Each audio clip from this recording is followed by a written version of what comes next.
Commander Kethavar stood on the metal floor of his warship, looking at the screens that showed small human ships floating in space. His long fingers moved across the control panel as he studied what his machines told him about these new creatures, called humans. "Sir, we have finished looking at their weapons," said his officer, a tall alien with blue skin and 4 arms. "These humans only have simple guns that shoot metal pieces. Their ships are made of basic steel. Their armor is just thick metal plates." Kethavar made a clicking sound with his mouth, which meant he was laughing. In his 40 years of fighting wars across the galaxy, he had never seen such weak enemies. The Vorlian Dominion had destroyed hundreds of planets. They had weapons that could melt through the strongest metals. Their soldiers wore special suits that made them almost impossible to kill. Their sensors could find a tiny bug hiding under a rock from miles away. "How many ships do they have?" Kethavar asked. "Only 12 small ones, sir. Our one ship is bigger than all of theirs put together." Kethavar walked to the big window that looked out into space. He could see Earth, a blue and green ball that spun slowly in the darkness. It looked so peaceful and quiet. Soon it would belong to the Vorlian Dominion, just like all the other worlds they had taken. A message came through their communication system. A human voice spoke in their language, though it sounded strange and broken. "This is Captain Juan of the Earth Defense Force. We received your message about surrender. Our answer is no. Earth will not bow to alien invaders." The other Vorlian officers looked at each other and made clicking sounds. They thought it was funny that such weak creatures would try to fight them. "Captain Juan," Kethavar spoke into his communication device. "You have seen our ships.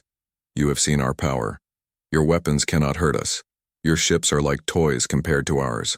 I will give you one more chance to surrender before we destroy your world." There was a long pause.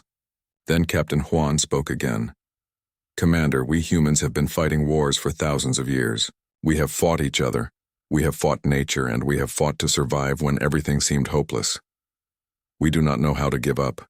If you want our planet, you will have to take it." Kethavar felt a small bit of respect for these humans. They had courage, even if they were too stupid to know when they were beaten. "Very well," he said. "We will take your outer colonies first. When you see how easily we destroy them, perhaps you will change your mind about fighting us." The Vorlian commander turned to his officers. "Send the dropships to the human colonies on the edge of their space. Take them quickly and with as little damage as possible. We want these humans to see what happens when they fight the Vorlian Dominion." The first target was a small mining colony on a planet called Kepler 442b.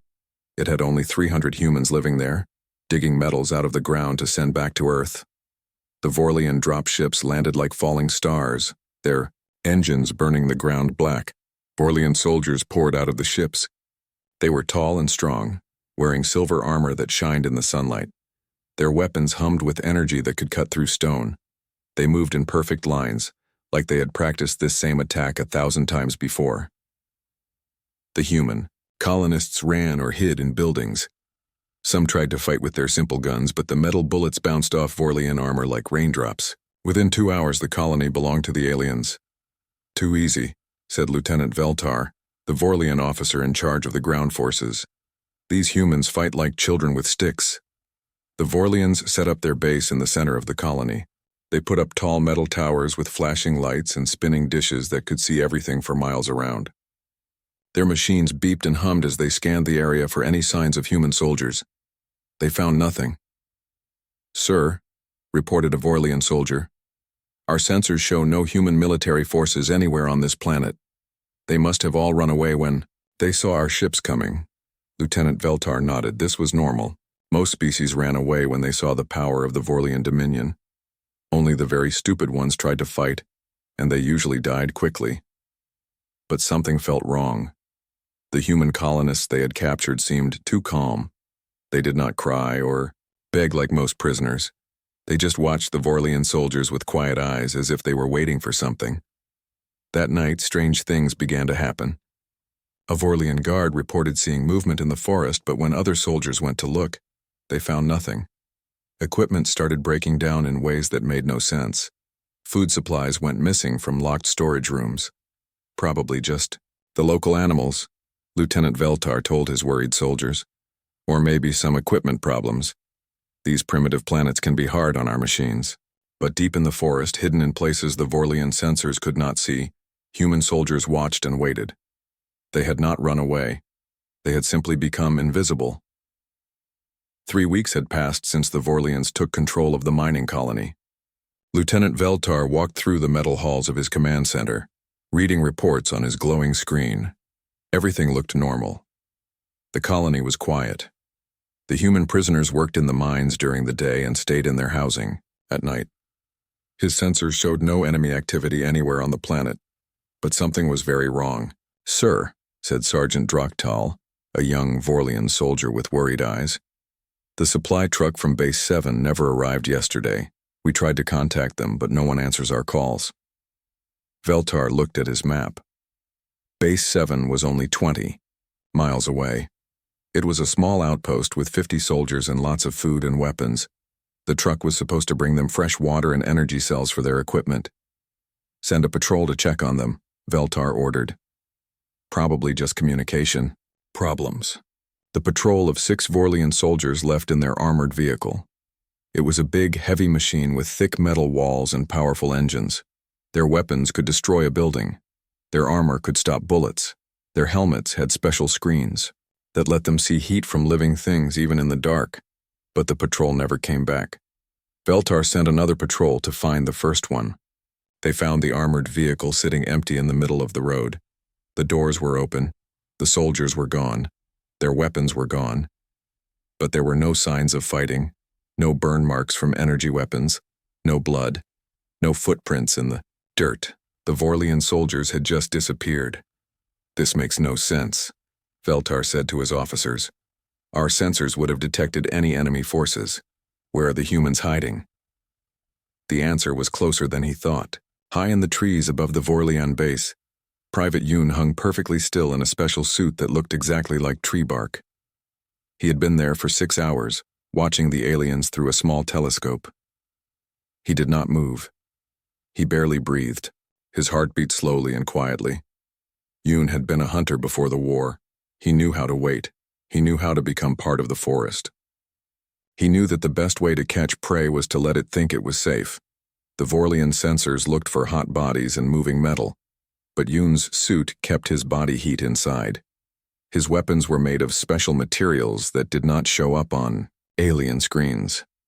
He had learned to move so slowly that their motion detectors could not see him. Below him, Vorlian soldiers walked back and forth guarding their base. They felt safe inside their metal walls with their powerful weapons. They did not know that human eyes watched their every move. That night, more strange things happened. A Vorlian guard named Kexnal was walking around the outside of the base when he heard a sound behind him. He turned around but saw nothing. His helmet sensors showed no heat, no movement, no danger. Then something hit him in the head, and everything went dark. When other guards found him an hour later, Kexnal was gone. His weapon was gone.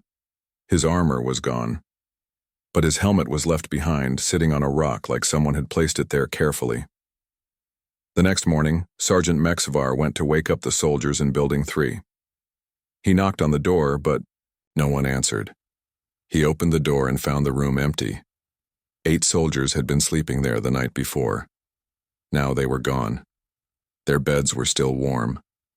Their personal things were still there. But the soldiers had vanished like smoke. "Sir," Mexvar reported to Lieutenant Veltar, "I think we have a serious problem." Veltar stared at his reports. In 3 weeks he had lost 47 soldiers. His supply trucks kept disappearing. His communication towers stopped working for no reason. His weapon storage rooms were found empty with no signs of break-in. The worst part was that his sensors still showed nothing. According to every machine in his base, there were no enemy forces anywhere on the planet. The humans had all run away or been captured, but somehow his soldiers kept disappearing. "Maybe the humans have some kind of invisible technology," suggested one of his officers. "Impossible," Veltar replied. "Our scans showed they are primitives. They do not have the science to build invisible machines. But in the hills around the base, dozens of human soldiers moved like ghosts. They wore clothes, that changed color to match rocks and trees. They covered their faces with mud and leaves. They moved only when the wind blew so their footsteps would not be heard. Sergeant Kim crawled on her belly through tall grass, moving 1 inch at a time. It took her 4 hours to travel 100 yards. But when she reached the Vorlian communication tower, she planted a small bomb that would destroy it later. Private Lee dug a hole in the ground and covered himself with dirt and branches. He lay there for 2 days, drinking water through a thin tube, waiting for the right moment to attack. A Vorlian patrol. Corporal Park sat motionless behind a rock, watching Vorlian soldiers walk past her hiding place. They came so close she could have touched them, but they never saw her. To them, she was just another rock in a field of rocks. The Vorlians were fighting an enemy they could not see, could not understand, and could not defeat. Private Yoon had been lying in the same spot for 18 hours. His body was covered with mud, leaves, and broken branches. Small insects crawled across his face, but he did not move to brush them away. His breathing was so slow and quiet that even he could barely hear it. The Vorlian patrol walked past him for the 3rd time that day. Their heavy boots stomped on the ground just 2 feet from his head. Their metal armor clinked softly as they moved. Their helmet sensors swept back and forth looking for any sign of human life. They found nothing. Yoon watched through a tiny gap in the leaves as the aliens stopped to rest. One of them sat on the log where Yoon had hidden his extra weapons. Another alien stood guard while the 3rd one checked his communication device. Base 7, this is Patrol Unit 9, the alien said in his strange, clicking language. We have searched Grid Section 4. No sign of human activity. The area appears completely empty. Yoon understood some of their words now. He had been listening to alien radio signals for weeks, learning their language, studying their patterns. He knew they would rest here for exactly 10 minutes, just like they did every day. He knew which one would stand guard and which direction he would look. When the guard alien turned his head to look at the forest, Yoon moved. He slid like a snake through the grass, making no sound. His knife went into the sitting alien's neck before the creature could make a noise. The alien fell forward, dead. The 2nd alien heard the body fall and turned around. Nextal, what are you doing? Yoon was already moving. He threw his knife at the alien's throat, then rolled behind a tree as the 3rd alien started shooting. Energy bolts burned holes in the wood, but Yoon was no longer there. The surviving alien spun in circles, firing his weapon at shadows. Humans are here, I need help. But when the backup patrol arrived 20 minutes later, they found only 2 dead aliens and empty forest. The human had disappeared like smoke. This same scene happened all across the planet. Human soldiers, struck without warning, then vanished before the aliens could fight back. They appeared from nowhere, killed quickly, and melted back into the landscape. Sergeant Kim had spent 3 days digging a tunnel under the Vorlian supply depot. She worked only at night, moving the dirt 1 handful at a time so the alien sensors would not detect the vibrations. The tunnel was narrow and deep, hidden under tree roots and rocks. On the 4th night, she crawled through her tunnel and came up inside the alien building. The Vorlians had sensors on all the doors and windows, but they never thought to check under the floor. Kim moved through the dark building like a ghost. She took weapons, food, medicine, and communication equipment. She planted small bombs that would explode later.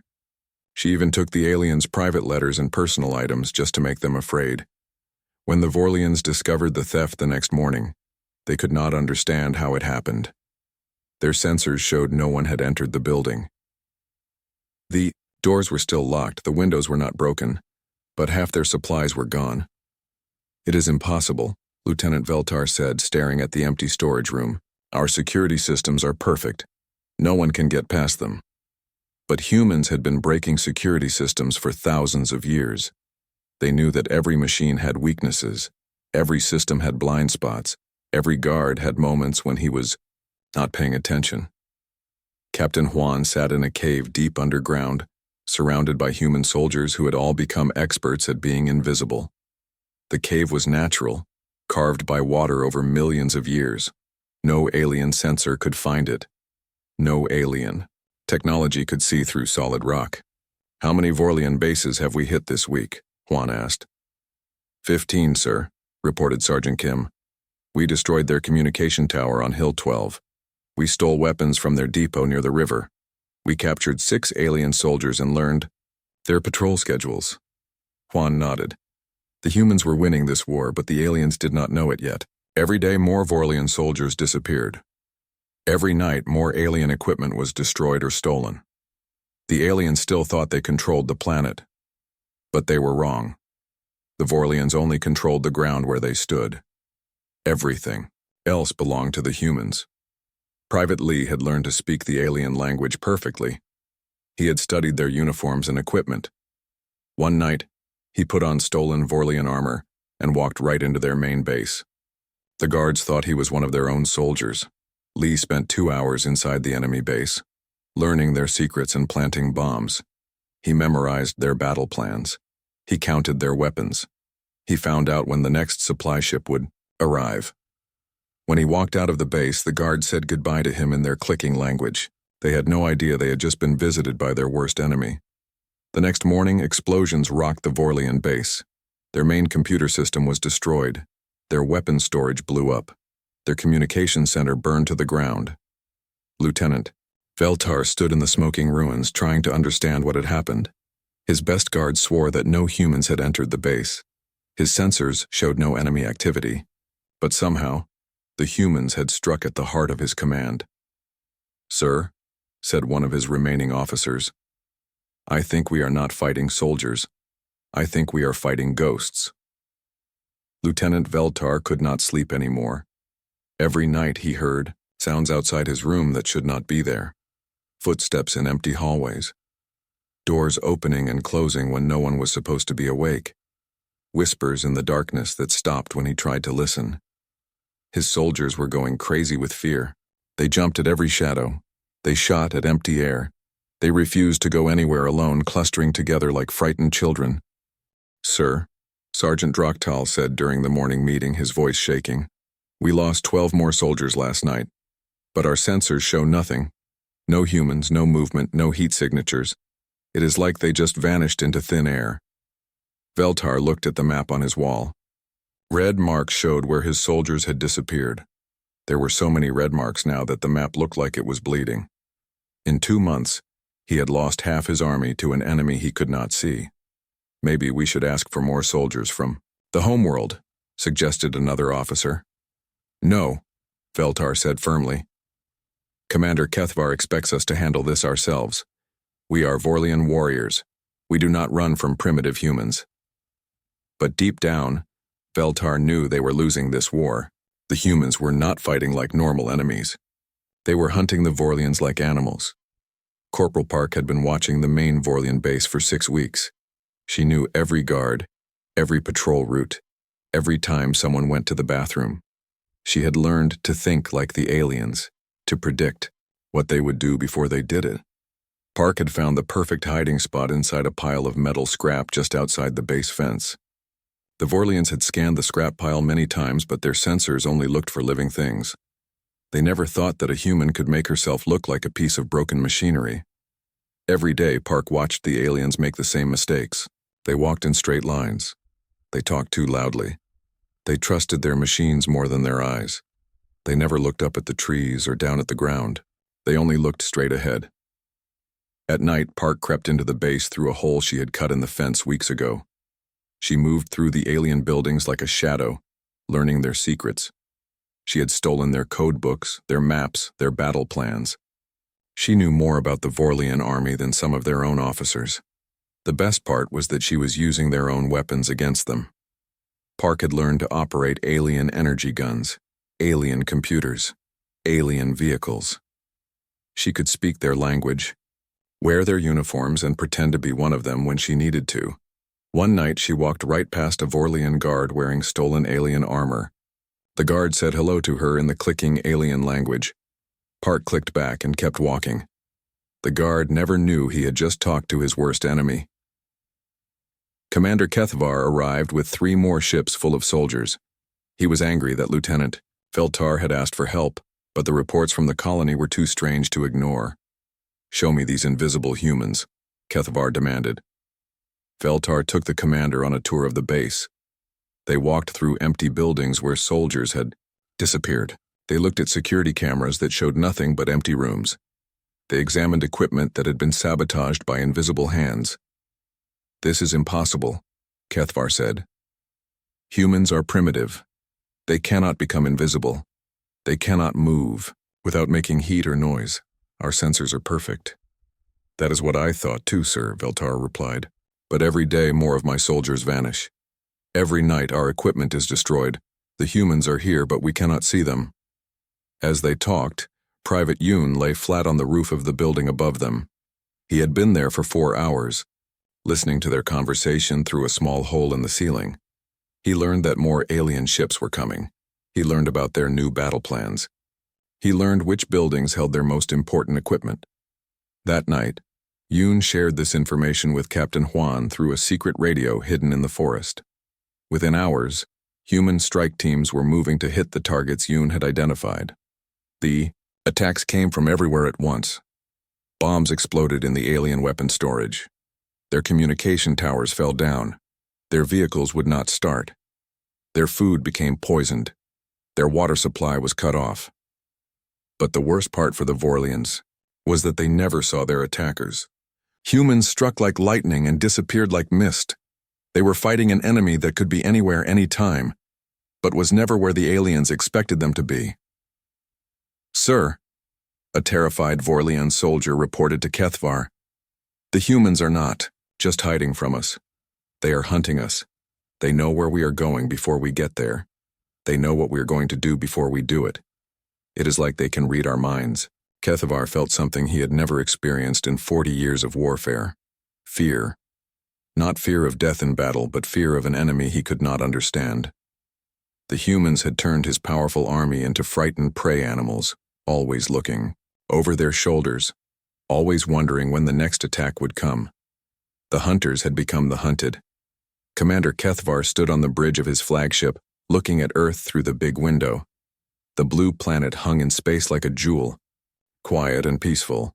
His war fleet surrounded it completely. 50 giant ships with enough firepower to burn the surface of the world. "Sir," his officer reported, "our sensors show no human ships anywhere in the system. No space stations with weapons. No defensive barriers around the planet. They have left their homeworld completely unprotected." Kethvar smiled with his sharp teeth. The humans on the colonies had been clever, but this proved they were still just primitive creatures. When faced with real military power, they ran away and hid like cowards. "Begin the final attack," he ordered. "Show these humans what happens when they refuse to surrender to the Vorlian Dominion." The alien fleet moved closer to Earth, their weapons charged up with deadly energy. Their sensors swept through space looking for any sign of human resistance. They found nothing but empty darkness. But they were wrong. Admiral Sue floated in the command center of her ship, watching the alien fleet through her periscope. Her vessel looked like a piece of space junk, a broken satellite drifting in Earth's orbit. The Vorlian sensors had scanned it dozens of times and found nothing dangerous. They were wrong about that too. Sue's ship was one of 40 human vessels hiding in plain sight around Earth. Some looked like asteroids. Others appeared to be old space stations. A few had been disguised as floating garbage. The humans had learned the most important lesson of invisible warfare. The best hiding place is where your enemy has already looked and found nothing. "Ships, this is Admiral Sue," she whispered into her radio. "The aliens are moving into position. Remember what we learned from our soldiers on the ground. Strike fast, strike hard, then disappear before they can fight back." For 3 months, the humans had been preparing for this moment. They had studied Vorlian tactics from the battles on the colonies. They had learned alien weaknesses. They had practiced fighting an enemy that was bigger and stronger, but could not adapt to new ways of warfare. The Vorlian ships moved in perfect formation, just like they always did. Their commanders followed the same battle plans they had used to conquer 100 worlds. They expected the humans to either surrender or fight them in open space combat. The humans did neither. "Now," Admiral Sue commanded, Space erupted in fire and light. The human ships dropped their disguises and attacked from every direction at once. Weapons that had been hidden inside fake asteroids opened fire on the alien fleet. Ships that looked like space debris suddenly came alive with deadly energy. The Vorlians found themselves surrounded by enemies that had appeared from nowhere. Their perfect formation became a trap. Their powerful weapons could not target ships that vanished and reappeared like ghosts. "Impossible!" Kethvar shouted as explosions rocked his flagship. "Where did these ships come from? Our sensors showed empty space." His tactical officer was frantically pushing buttons, trying to understand what was happening. "Sir, the human vessels were there all along. They were hiding using some kind of camouflage technology we have never seen before. But it was not just technology. The humans had combined their machines with the same skills their soldiers used on the ground.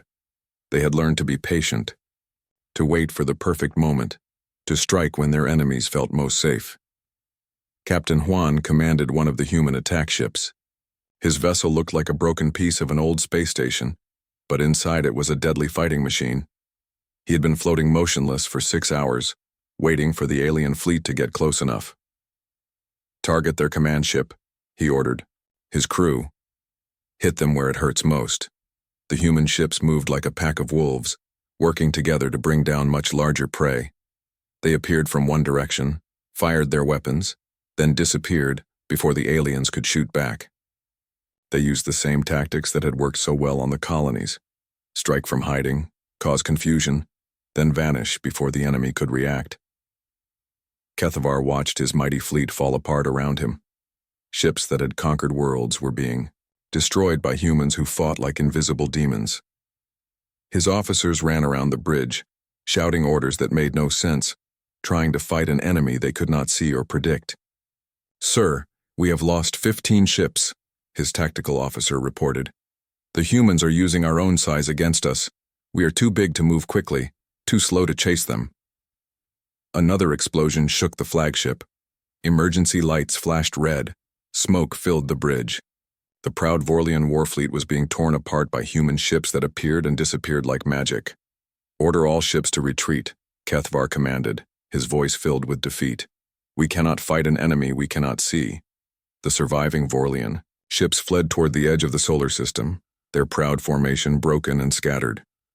Behind them, the human fleet regrouped around Earth, their homeworld safe once again. Admiral Sue watched the alien ships disappear into deep space. Her communications officer was already sending messages to other human colonies, telling them that Earth was free. "Think they will come back?" asked Captain Juan. Sue shook her head. "Would you return to hunt prey that could make you disappear?" The humans had proven that the strongest enemy was not always the one with the biggest guns or the most advanced technology. Sometimes the most dangerous enemy was the one you never saw coming.